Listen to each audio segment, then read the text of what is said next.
wag ka. Sikat to. Lahat na mahihilig sa horror movies, pinapanood to. Yung mga bata naglalaro ng Plants vs. Zombies, gigil, nasira na yung mouse katitira sa mukha mo. May timba ka sa ulo. Sabi ko doon sa mga bata, kilala nyo ba to? Ano pangalan nito? Sabi ng batang bulol, paito, paito, paito, paito. Kita mo? Ultimo batang uhuging ilong na barado, alam ang baho mo? Basilio! Basilio! Oo!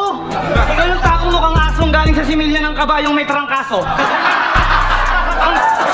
Ang temano, sa kwento may nagkwento, gulpi saradong kamukha mo. Anong kaso? Nang boboso. Nagalit buong baryo, sa dami ng kumulata, dalawang matang malabo nagsarado. Sakto! Parang pinalo ka ng dalawang higante yung poste ng Meralco. Basilio, pakiusap, lumayo ka. Lumayo ka. Bigyan mo ako ng espasyo. Baka may kumuha ng litrato pa sikreto. Ayoko. Baka madami pa ako sa atraso.